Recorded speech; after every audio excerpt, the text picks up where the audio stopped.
Good morning, golf fans. It's your boy, Gsluke, here with our week in review stream for the BMW Championship. We might as well call it Victor Hovland week because he came through for all of us out there. Of course, a core play, my main outright bet this week. And frankly, I didn't think he had a chance going into Sunday. Thought maybe he'd get us like a top 3 or something. Definitely didn't think he'd cash our outrights for us. But hey, with that madness on Sunday, we definitely had a few things go our way. And one of the better back nines that I've frankly ever seen in golf history. It was playing a lot more difficult that last hour or so. You had guys like Scotty, Matty Fitz, right, go out there, spin their wheels.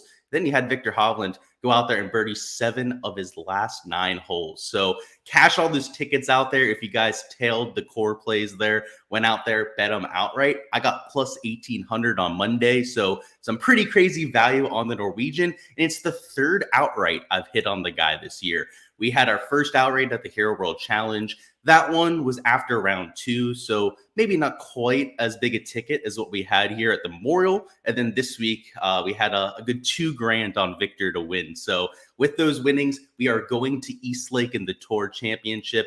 And it more than funds that week, potentially even a few more trips for the fall. And definitely made it a profitable week over there overall as well. So definitely a good week. That Sunday really saved us. And hopefully you guys were able to have a pretty solid outing yourselves. Here in this live stream, we are going to go through past week's results. We're going to go through the GPPs, some of the strategy, some of the maybe trends that we noticed across the industry, and then review all of your lineups down in chat. So if you've got any lineups that you want reviewed, even if you're watching this on replay maybe a day later, feel free to go ahead, comment those lineups, or just let me know down in chat. So first off, we've got Michael down there. What's going on? You won $800 on a Hovland outright.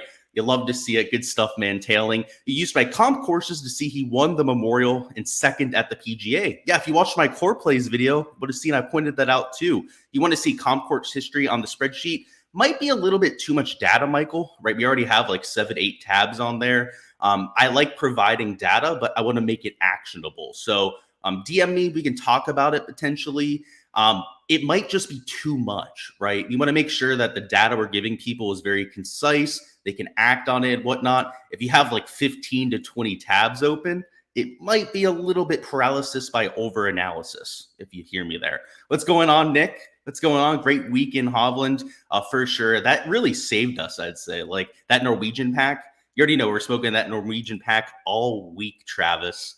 In fact, we definitely dabbled after last night.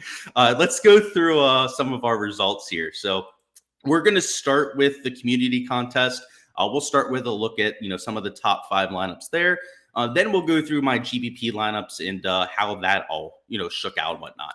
So if you have any lineups, throw them down in chat. We're going to touch on those after we go through the top 5 on the community contest and then my GPP stuff. So in terms of the community, it was won by POZ this week. Pause. He went out there, had a pretty decent scoring lineup. In terms of my GPP lineups, it would have actually finished 4th place out of my set of 150 lineups. So quite a good combination there. And large field single entries, this could have taken down quite a few of those GPPs.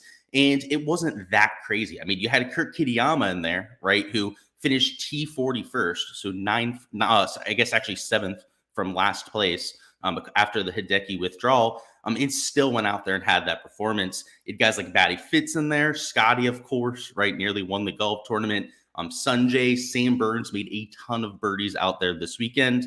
It shows you, right, you don't have to have the perfect lineup, right? You didn't even have the winner in this lineup. You had, 2nd place, another guy that teed 2nd down there, one other top 10 finish, and you took down first off community contest, but we would have nearly taken down a lot of single entries too. So good stuff out there. You won this contest. Briggs finished in 2nd.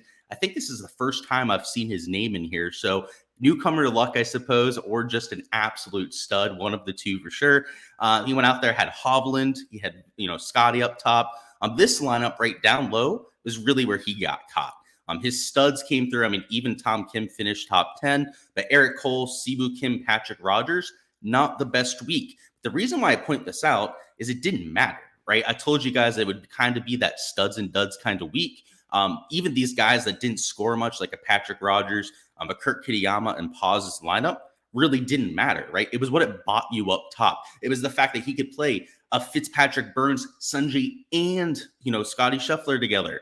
Down here with Briggs, right? He played a 5.5K and a $6,300 golfer. That let him play Viktor Hovland and Scotty Scheffler, right? So, we're going to hop over to the large field GPPs and you'll see the same kind of effect, right? I told you wouldn't need a perfect lineup to win this week. And that's exactly what happened, right? You had a lot of those top end GPP winners with some shitty 5 or 6K option in them. So that definitely played out.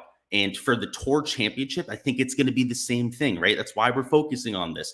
This same kind of trend that they didn't have this kind of pricing for the first playoff event happened, right? You had a bunch of guys in the 6K range that were legitimate golfers that just hardly went out there, did anything, and were in some of the top end lineups. It's not about what you're getting down low with a Kurt Kitayama. It's what it buys you up top, right? I'm going to continue just to hammer that home until you guys get it. Thank God for round 4 showdown. You had quite the day, didn't you, Nick? Right? You took home 5K, so good stuff. 44th for you this week, no bueno. Hey, we'll definitely take a look at it, though, T. Obviously, we like giving you your credit when you do well. We've got to criticize you when you do badly, right? Myself, too. You'll see my lineup. It was a little better, Travis, but not great. It didn't cash, right? So it's like if you don't cash, what does it really matter, right? Michael Block shot a 63 at Valhalla. Oh my gosh. Yeah, we're just going to hear about it the entire year, right? Until he goes out there and shoots an 81 the first day of the PGA. Good for him, though. It's definitely going to be a fun event next year. Valhalla is a fantastic course. All right, so Pandita had Kitayama down here, right? Same trend, and then a bunch of studs. RJ Hill, Hoagie, and then a bunch of studs. And look, these are the top-end finishers, right? This one was a little bit more balanced, right? But he finished in 5th. Down here with Shockers, another that had a bunch of, duds, and then a bunch of studs up top. Bar Down Sniper, dud, and then a bunch of studs. Demon Fist, a little bit more balanced, right? But finished down here in 8th place. So I'm not trying to trash those lineups, right? Don't get me wrong here. It's just that I'm trying to point out this trend of punting down there in the 5K range and then getting paid off. Now I'm going to show you guys is maybe not my exposure first. We'll go over that. It was a very close week to being actually a GPP winner, actually. We'll go through that. But in terms of the actual GPP winner here, look at this lineup. It had Tom Hoagie, who finished in 21st. It had Chris Kirk, who finished in 29th. Now, Kirk made a bunch of birdies, same thing with Hoagie. So they went out there, they outscored their placement. But at the same time, 21st, 29th, in a 50-player field, right? A 49-player field after the Hideki withdrawal. And then he had 4 top 8 finishers, right? He had Henley in there, who was far from optimal. You had to have Hovland, Scheffler, and Fitzpatrick, that's for sure. I had all 3 in my player pool, so that's why we were extremely live to win the GPP this week. But outside of that, these guys sucked. Let's look at the second place lineup, right? It had Svenny, who T15. Okay, that's okay, right? It had Kirk again, but now it has Justin Rose here, who's also just a T22. These lineups that were taking home 100,000 entry contest sucked for all intensive purposes. They weren't even that good, right? Svenny down here, 6,200. These lineups should not be winning a large field GPP. And it's not like they made them wrong. It's just from the pure standing standpoint, how many points you're scoring compared to how many were available. The top end of this board is far from optimal. You had much better options you could have gone with. And to get to this kind of build, you really just had to have that core 3, right? Had to be Scheffler, Hovland, and then Fitzpatrick together. You'll see with some of my top end lineups, I had a lot of Rory, Fitzpatrick, and Scheffler. And unfortunately, the difference between Scotty Scheffler's scoring, right, 113 points, and Rory McIlroy's scoring was about 22 fantasy points, right? You add those 22 fantasy points to me, I'm up there in the top 5, right? So I played Scotty this week. If we go through this enough, you'll see that I have some Scotty lineups in here. Look at this, right? Scotty Scheffler's in my, 6th best lineup. But for whatever reason, and this is just the way that it works sometimes, when you only have 150 combinations to work with, you don't get the right combinations. You just don't, right? I had plenty that had Fitzpatrick and Hovland together. In fact, my second best lineup, right, top 250 lineup, pretty damn decent. Down low, we had the Kirk pieces. We had English, who was in some of those top 5, top 10 lineups. We had McCarthy up top too, right? He finished top 10. He was actually just a little bit too expensive. So, and even Putnam, right? Putnam and McCarthy both played better than a lot of the 5, and 6K options, but they weren't in the optimal lineups because you couldn't spend up for as many studs, right? You couldn't take that same kind of aggressive approach. So I kind of got screwed, right? I took the approach you needed with salary. I had literally the player pool to go out there and win the GPP, and I just didn't get the right combination. I mean, just based on the top 6 players alone, I played all 6 of these guys. Actually, I didn't play Russell Henley, but he's the only guy in this lineup that wasn't optimal. Down here, right, I played everyone in here but Rose. But once again, Rose, the only one that wasn't optimal. Once again, I played everyone here but Wyndham Clark. Wyndham Clark was the only one who wasn't optimal. Same thing, played all 6 of these players. Only one optimal, Sungjae Im, right? I actually did play Sungjae Im this week.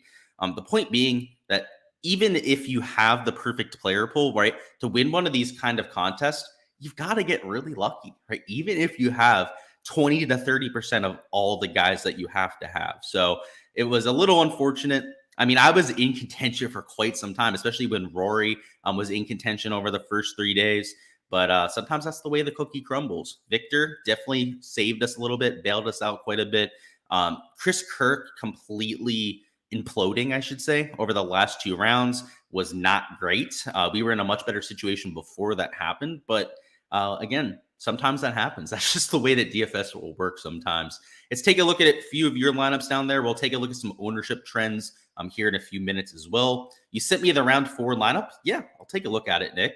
You can always flex out here in the live stream. That's always more than acceptable, especially when it's like halfway to a 5-figure win. Definitely allowed to flex that. So 1 second, let me bring up your screen here. And let's see how you got it done, right? I'm curious. I haven't seen this yet, Nick. So this is a round 4 showdown lineup, just for context, everybody. So that's why Scotty only has like 55 fantasy points. He played well on Sunday. Hovland, of course. Tom Kim, I got to say, at only 4.5% ownership, you owe him for this GPP, right? I'm assuming the winner also had Tom Kim. He was out of it. He wasn't even playing well over the first 3 rounds and then just randomly exploded, right? If you guys need any evidence to why you take those guys going off early on Sunday, even if they might not give a shit about the actual results, look no further than Tom Kim, right? Essentially unowned. I think in the large field GPP, he might have been slightly higher owned in this 4.5% number there. But in this single entry, I believe it was a single entry, Nick, kind of build that you had there, right? I mean, Tom Kim was unlimited leverage, right? You and then like 1 or 2 other guys had him. That's pretty impressive down there. Thagala made a bunch of birdies. Same thing with Tom Hoagie, right? Hoagie was kind of out of it. His standing didn't really matter, but he went out there and he made 5 or 6 birdies. That's what you need to go out there and get into the optimal GPP lineup. And a lot of people forget that, right? They go, oh, I got to get the placement points. I've got to get the guys that are finishing all in the top 10, so on and so forth. That's important when you're playing cash, right? To go out there and try and beat half the field. You're not trying to beat half the field, right? When you're playing like Nick is for a Sunday showdown here. So this was the first or last type of strategy. I mean, Tom Kim also could have gone out there and shot like 4 over par. Same thing with Thagala or Hoagie, right? It could have gone the wrong direction very quickly. But that's why you play these sort of players, right? You know that they have that low floor, but when they pay off, it pays you off with like a $5,000 payday. So well done there, Nick. It was extremely aggressive. I mean, you still played Scheffler and Hovland, right? Look at this, 50% owned, 37% owned players. I mean, even Thagala, right, was like nearly 30% owned.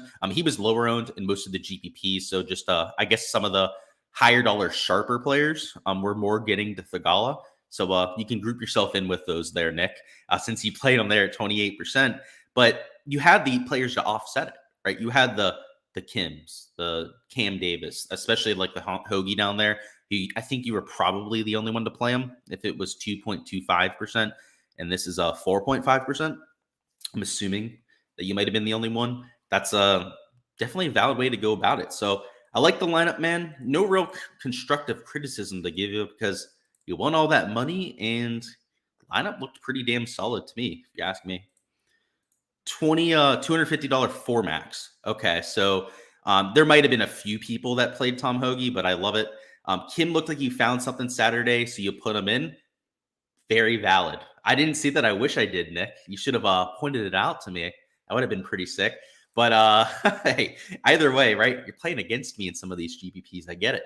Definitely a reason to play somebody. And honestly, like if you have any reason in the world, it doesn't even have to be like a valid reason to play somebody that's like 3-4% owned in Showdown. Like it's golf. Like these guys are world-class players. They're in the FedEx Cup playoffs, right? Like they're more than capable of figuring it out for 18 holes. That should be the reasoning. But I am interested to know, Nick, what did you notice? Was it just like he played well for his like last 9 holes? Because if so, like I wish I would have noticed that. Because maybe it's so easy in hindsight to be like, oh, I would have gone on that guy. Probably not, right? Let's be honest about it. All right, let's take a look at T Sweaty's lineup. I know he wants me to look at that. We'll go through my lineup over there. Actually, we already went through the GPP lineups. Let's go through my community contest one first before we get into yours, T Sweaty. So 1 second here. So my community contest lineup was also a single entry this week, which did not cash. I entered this in the $100 single entry. It was right around like the 50% mark. And had Scotty in it. And then outside of that, not very much, right? Corey Connors, T10 finish doesn't really do all that much for you when you had guys like Matty Fitz scoring 50 more points. Harris English was just fine as a value play, right? Kurt Kitayama was in the best lineup in our community contest. So that obviously didn't kill me all that much. It was Tony Finau not doing shit. It was Ricky Fowler not doing shit, right? There were these elite tier, mid-tier options I took that just didn't pay off this week. So it wasn't horrible. We finished in the top 50%. Unlucky for us, this is not a cash contest, so it does not mean squat. And I would go back to it, right? Tony Finau, Ricky Fowler, they have a ton of upside. We know they can get hot in a hurry, even win golf tournaments in this sort of field. So I would 100% run it back, right? If you told me we're going to get Ricky 3.1% owned again, I would 100,000% go out there and play him in this contest again. So Ricky, wish you would have came through for me. Only got those 65 fantasy points, but overall not the worst week, right? Off the cash line, how many points were we off? It was 451 up there with Steele, and we had 437. So you're off by like 14 points or so. Not too bad. We'll take it, especially when our top tier options don't play out that well. Let's look at your lineup, T Sweaty. So you had Xander up top. He looked really good until like the last 4 or 5 holes on Sunday. Terrell hadn't had an off week. A bunch of birdies for Sam Burns and Cam Davis. Cam Davis, maybe not so much, but definitely for Sam Burns. And then Siwoo Kim and Keegan Bradley. So this was more of the balanced build. I think you kind of got screwed by like the lineup construction this week, right? A lot of people were building in the studs and duds kind of format that ended up being the optimal build out there. So yeah, tough week. It happens, right? If Haddon plays like Haddon, your lineup does a whole lot better. If maybe one of your value plays, pops for that top 10, your lineup does a little bit better. But yeah, in terms of how you put it together, I'm fine with it. I wasn't a huge fan of the balanced build, but definitely not a lot of people built that way. Rage of Reason down here, he took the Kitayama and then the studs and duds approach. So I like that. He went with a lot of his South Korean guys, Sunjay, Tom Kim, Siwoo Kim, Benny An. Love to see that. I mean, heck, even Kitayama, he's got the Asian narrative going on there. And then John Rahm up top. Hey, if you find a way to build a lineup, go with it, right?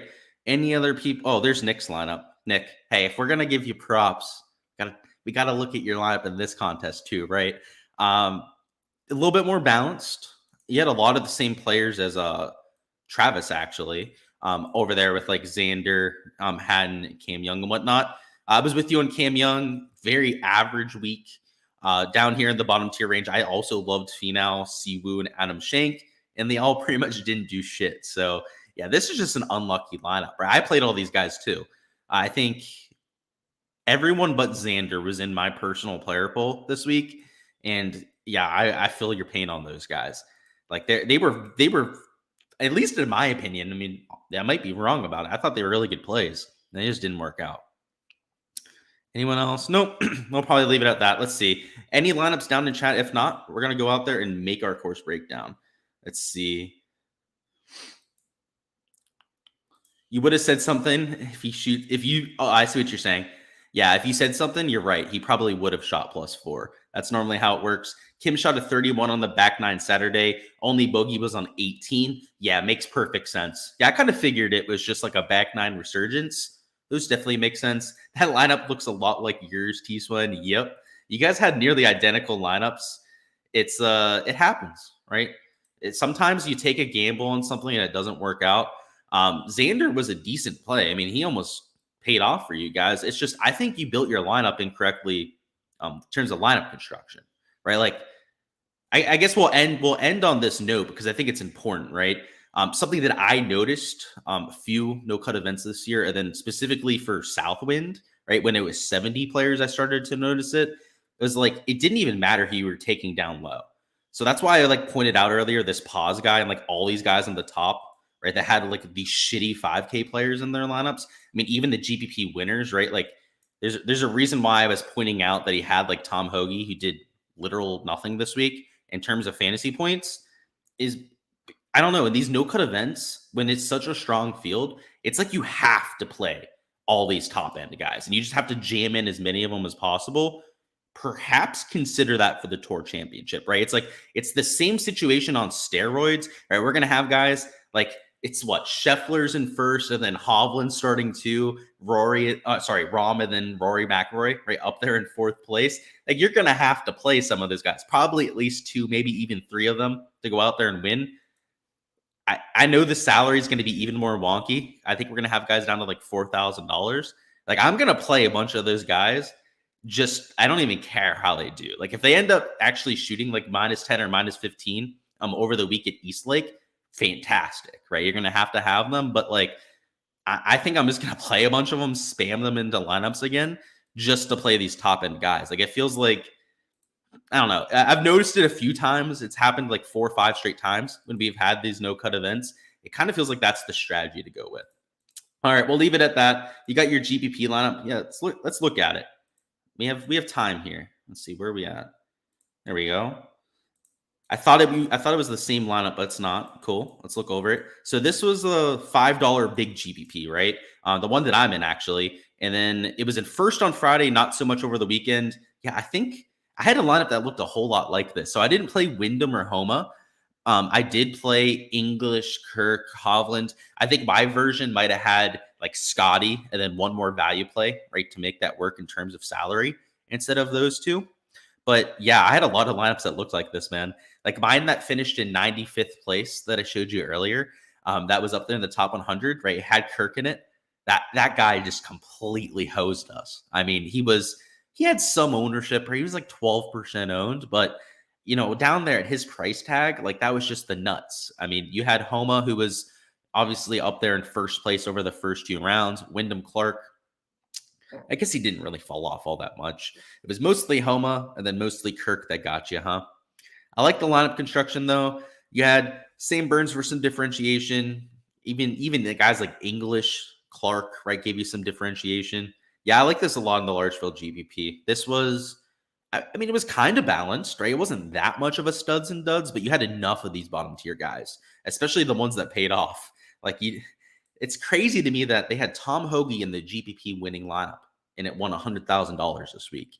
The second place lineup that won like 25 grand or 30 grand, whatever it was, had like a guy in 45th place. Like that normally doesn't happen for 156 player fields, let alone in a 50 player field, right? That's why it's so notable. But alrighty, guys, that's all I've got for this breakdown. If you want to see my ownership notes, I'm actually going to post that over there on the Discord, some of the trends that I noticed.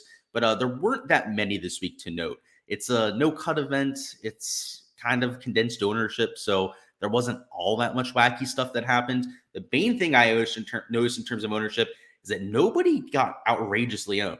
Your highest owned player of anybody this week was Patrick Cantlay at 22.6%, which I thought Rory would be the highest owned. So I was a little bit wrong there. It did end up being Patrick Cantlay, but in a 50-player field, right? Less players, higher average ownership per player. In fact, the average ownership in a 50-player field is 12.5%. That's the average for every player.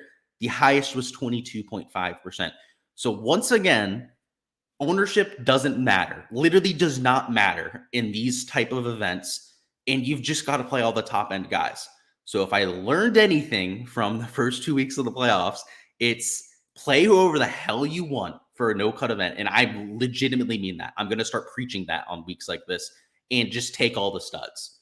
And you win money. Apparently, it's that easy. That's what's happened the last 2 weeks. It's what happened the first 2 no-cut events this year, and it's what I'll be doing next week. So I appreciate you, Nick. How'd the club championship go?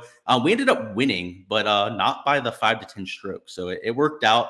We didn't get to try out the crank driver because they told me I couldn't use it. So that kind of sucked.